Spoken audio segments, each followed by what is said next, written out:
What if the man whose music has brought millions to tears was quietly living a life that no one would believe? One filled with betrayal, heartbreak, disease, and the kind of inner battles that no chart-topping hit could ever reveal. Alan Jackson.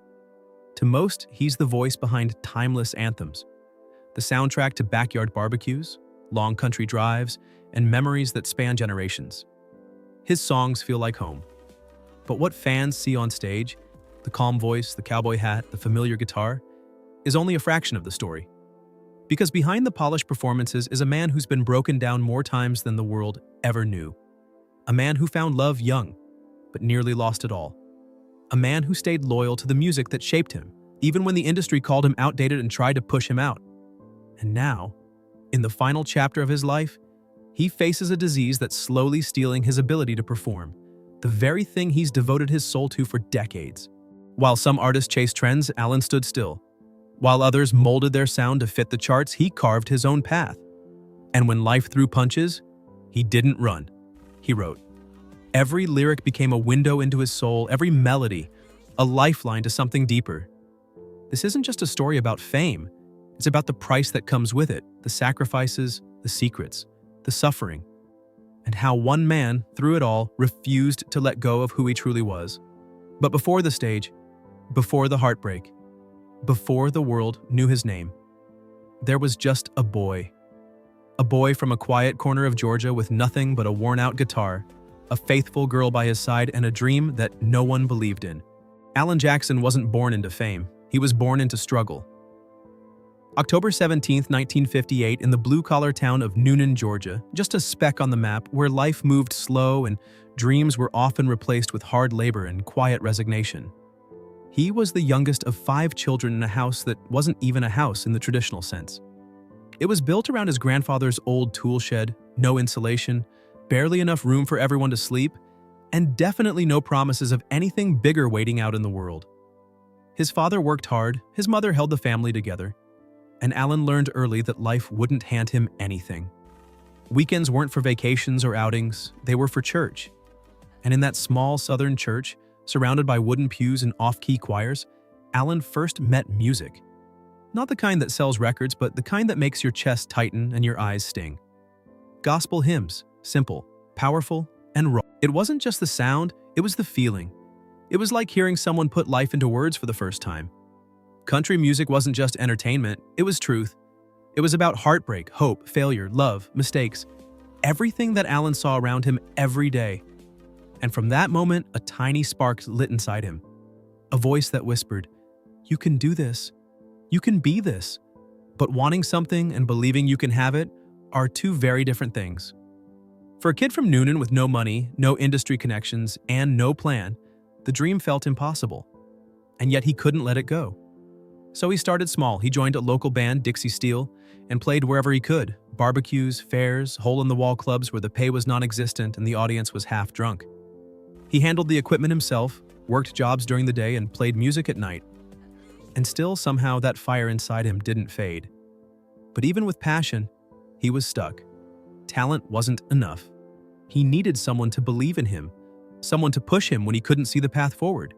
That someone would come in the form of a teenage girl, quiet, determined, and just as fearless.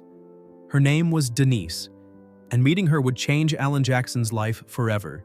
Alan met Denise when they were still just teenagers. She was only 16, and from the moment they connected, something about their bond felt unshakable.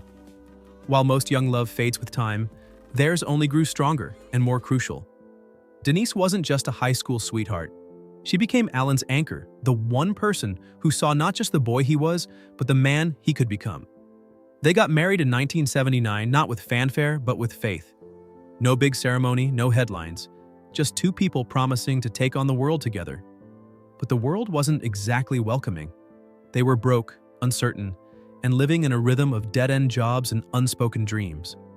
Denise, ever the believer, pushed Alan to think bigger. She could see it in him, this quiet, persistent fire that even Alan wasn't sure he had. And so, in 1985, they made a decision that would define their lives forever. They packed up everything they owned, what little that was, and moved to Nashville. No money, no guarantees. Just blind faith and a belief that they'd figure it out. Nashville didn't greet them with open arms. The city was brutal, competitive, and unforgiving. They lived in a cramped apartment and scraped together what they could. Alan worked whatever jobs he could find, manual labor, fixing things, even delivering mail at a local TV station. Denise worked tirelessly as a flight attendant, taking long shifts just to keep the lights on. Some nights they had to choose between dinner and gas money, and yet neither of them gave up. Then something happened, something that sounds too perfect to be true. On one of her flights, Denise ran into country legend Glen Campbell. Most people would have asked for an autograph. Denise asked for a future. She told him about her husband, this quiet, determined man who had something special. And Glenn, struck by her sincerity, gave her the phone number of his personal manager. It was the kind of opportunity you couldn't plan for. And for Alan Jackson, it was the break that finally cracked open the door. By 1989, Alan had signed with Arista Records. His debut single, Blue-Blooded Woman, didn't set the world on fire, but it was a start. Then came Here in the Real World in 1990. And suddenly, everything changed. The song hit number 3 on the charts. People weren't just listening, they were feeling what he was saying. From that moment on, Alan Jackson was everywhere. Don't Rock the Jukebox, Love's Got a Hold on You, Chattahoochee, hit after hit, and yet none of it felt manufactured. These weren't just radio songs, they were stories. Each lyric came from somewhere real, rooted in the life of a man who had lived what he was singing about. By the mid-90s, Alan had become one of the biggest names in country music, but while his fame exploded, the genre itself began to shift. Country was changing. Artists were trading steel guitars for synth beats, and labels were chasing pop audiences. To many, this was just evolution. But to Alan, it felt like betrayal. He believed country music had a soul, raw, honest, imperfect, and he wasn't about to stand by while that soul got scrubbed clean. So he did something no one expected. In 2000, he teamed up with George Strait to release Murder on Music Row, a scathing, unapologetic song calling out the industry for selling out. It wasn't subtle, it was a direct shot at the executives and artists turning country into something unrecognizable. The backlash was immediate. Some critics called him outdated. Some said he was holding the genre back. But fans, they rallied. Because deep down, they knew he was right. Alan didn't care about being trendy. He cared about being true. And in an industry full of masks, that made him dangerous. It also made him unforgettable. And just when people thought they had Alan Jackson figured out, just a traditionalist clinging to the past, he did something no one saw coming. He wrote a song that would stop the nation in its tracks. September 11th, 2001, a day that changed the world. As the country reeled from the attacks, artists rushed to respond. Patriotic anthems flooded the airwaves, but Alan Jackson stayed silent. He wasn't ready to sing just for the sake of a moment. He needed to feel it. Then one night, he couldn't sleep. Thoughts raced through his head, questions, images, emotions he couldn't shake. At 4 a.m., Alan got out of bed, sat at his kitchen table, and wrote down the words that had been circling his mind for days. No flashy metaphors, no political angles, just raw, honest questions from an everyday American. Where were you when the world stopped turning? When he performed it live at the CMA Awards that year, the room went still. No one moved. No one spoke. Because everyone felt it. It wasn't just a song, it was a collective moment of grief, reflection, and healing. And it came from a man who had never tried to be a hero, but became one anyway. The performance crashed his website. The single flew off shelves. But more than the numbers, Alan had tapped into something bigger, the heart of a grieving nation. He wasn't just a singer anymore. He was a voice for the quiet pain that millions were carrying. And with that one song, Alan Jackson reminded the world that traditional country still had power. That truth, when told with sincerity, could cut through the noise. But as his music climbed the charts and his legacy solidified, Alan's personal life was beginning to unravel behind the scenes. Fame brings money. It brings recognition.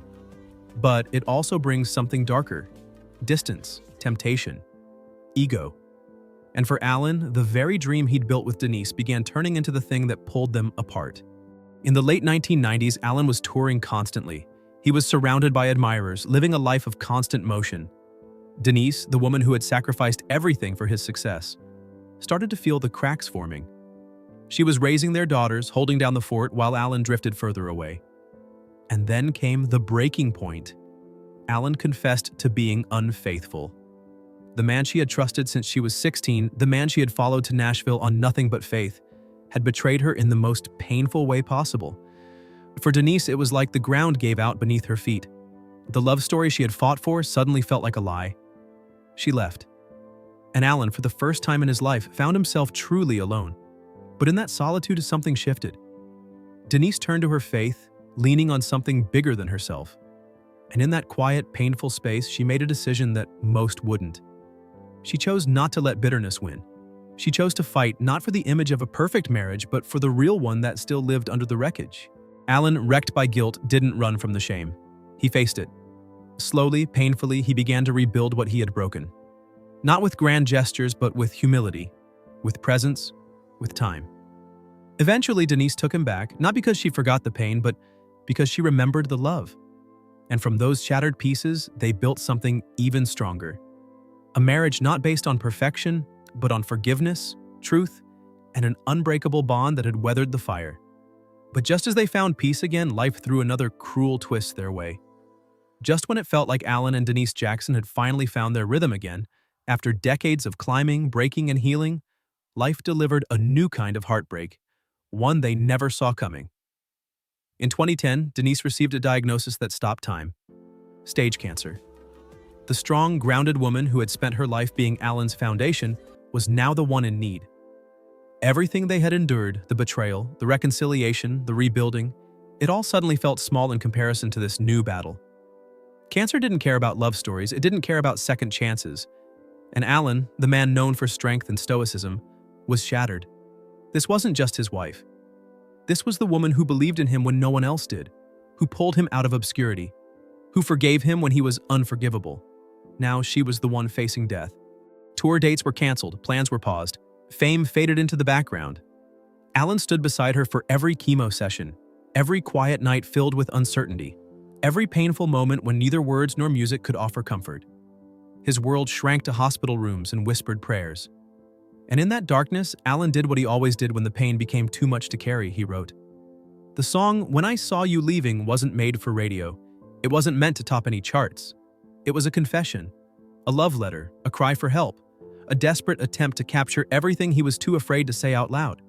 Every line pulsed with fear, with helplessness, with the aching need to keep her in his life. Denise fought hard.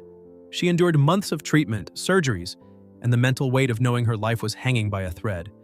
And slowly, miraculously, she began to recover. When she walked out of that fight alive, something inside Alan shifted forever. Because this wasn't just survival, it was a divine reminder. A second chance they would never take for granted again. Their bond, already tested by time and trial, was now sealed by battle. A love born in youth had grown into something unshakable, something sacred. But while one storm passed, another was quietly growing inside Alan himself. In public, Alan Jackson was still the same icon. The hat, the guitar, the slow southern drawl that made people feel like everything was going to be okay. But behind closed doors, something was wrong. His legs trembled, his balance slipped. Steps he once took with ease now felt like a risk. And for years, he said nothing. Because for Alan, weakness wasn't something you shared. It was something you fought in silence. But Charcot-Marie-Tooth disease doesn't care about silence. It progresses slowly, cruelly, stripping away muscle strength, stability, and coordination. Until one day, the stage that felt like home starts to feel like a trap. Fans began noticing. The occasional stumble during performances. A stiffness in his gait. The man who had once moved with ease now looked like he was holding something back. Whispers grew louder. Was he drinking? Was he tired? Was it age? In 2021, Alan finally told the truth. He had been battling CMT disease for over a decade. And though it wasn't terminal, it was irreversible. There was no cure. It wouldn't kill him, but it would eventually take his ability to perform the way he once did. And for someone like Alan Jackson, that kind of slow fade was a living nightmare. He revealed that part of his hesitation in going public was fear. Fear that people would see him differently, that they'd pity him, that he'd no longer be seen as strong. But mostly he didn't want to distract from the music. Because even now, with his body failing, his heart was still in every lyric. Accepting this new reality wasn't easy. For a man who had spent his life chasing simplicity and authenticity, watching his body rebel against him was almost unbearable. Every show became a test. Every step on stage a small act of defiance. But he kept going. Because Alan wasn't the type to let anything, fame, failure, or even disease silence his story. He knew his time on stage was limited. He knew the road ahead would be harder than any he'd walked before. But like the country legends who inspired him, men who performed until their last breath, Alan made a promise to himself and to his fans. He would keep singing, keep showing up, and keep telling the truth, no matter how difficult that truth became. And that promise would lead to something unforgettable. One last tour. A final farewell. A moment to stand tall even if his legs trembled beneath him. By 2021, Alan Jackson had made peace with something most artists spend their lives running from: the end. Not because he wanted to stop, but because his body was slowly making the decision for him. Charcot-Marie-Tooth disease was progressing. Every performance took more strength. Every night on stage felt a little more uncertain. But instead of quietly fading out, Alan chose to give fans and himself something unforgettable. A final tour. One last ride down the road that had defined his life. He called it Last Call, One More for the Road. It kicked off on August 2nd, 2024 in Boston. Not just another show, but a gathering of decades of memories. Fans came from every corner of the country, some from around the world, not just to hear the music but to say goodbye. It wasn't about set lists or stage design, it was about presence, gratitude, closure. Each night, Alan stepped onto the stage with visible effort, but also with unmistakable joy. He wasn't hiding the tremors or masking the struggle. He let people see him, vulnerable, human, still singing with everything he had left. He didn't play the hits to impress. He played them like stories, like memories stitched together in melody. Drive for Daddy Jean. Remember when? Where were you when the world stopped turning? Every note a chapter, every lyric a piece of the legacy.